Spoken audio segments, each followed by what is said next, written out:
Bonjour tout le monde, c'est Lucinda de Mon Tricot. Je suis vraiment fière d'avoir un nouveau produit québécois et ce produit, c'est le savon de laine des Jardins de Julie. C'est un produit vraiment très écologique et c'est fait au Bic et on va aller les voir peut-être l'été prochain, mais je suis vraiment fière parce que c'est beaucoup plus écologique. Une barre peut laver environ 100 fois sans lavage de lainage. Donc, c'est comme difficile à dire. Sans lavage de lainage.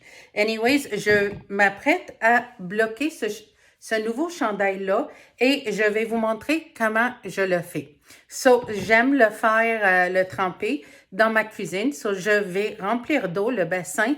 Ensuite, je vais enlever le surplus d'eau puis je vais le mettre dans mon bac avant de procéder à l'étape prochaine. On se rejoint dans quelques minutes. Alors ici, j'ai rempli un peu d'eau, puis je vais commencer à tremper mon chandail pour qu'il prenne bien l'eau. On n'a pas besoin de le remplir au complet d'eau, mais on a besoin de mouiller très bien le tricot pour qu'il soit prêt à être lavé puis bloqué.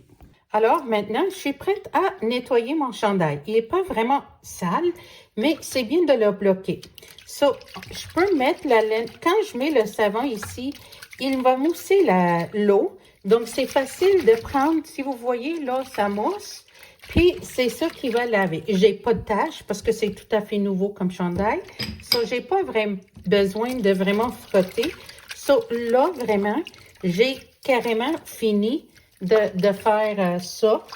Puis, vous voyez là que j'ai un blanc avec une couleur beaucoup plus forte, mais ça ne se délave pas. Il y a comme peut-être un petit peu de dégorgement, mais ça ne se délave pas et ça ne se teint pas d'éteint sur le blanc.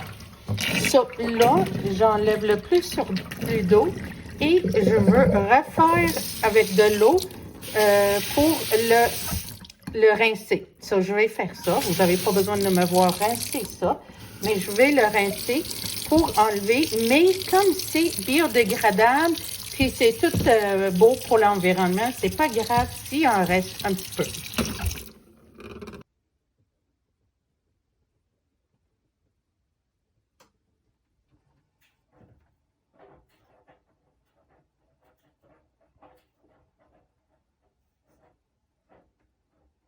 Maintenant, je l'ai sorti de la machine, alors je vais le placer sur les tapis de foam et je vais vous montrer comment je vais faire parce que je le fais très doucement pour pas étirer le tricot. C'est pas ça qu'on veut. On veut juste garder une belle forme et j'utilise ces petits pins-là pour vraiment les bordures pour que ça soit assez droit. Je vous montre ça tantôt. Comme vous voyez, j'ai placé tout ici. Mais je ne mets pas trop d'épingles, puis je ne les tire pas. So, premièrement, j'en mets des épingles ici, des peignes à épingles, pour vraiment avoir une ligne droite. Comme c'est un chandail, avec ma main, je vais juste glisser pour avoir un tissu beaucoup plus lisse. J'en mets également une peigne à épingle ici, au bord de la manche, pour que ça soit droit. Et j'en mets souvent ici, en haut du col, pour voir bien que les rangs raccourcis sont plus hauts et on peut juste... Mais c'est pas vraiment très attaché, là. Je l'enfonce pas trop dans le caoutchouc, mais voilà. Et maintenant, on attend. Ça devrait être sec pour demain.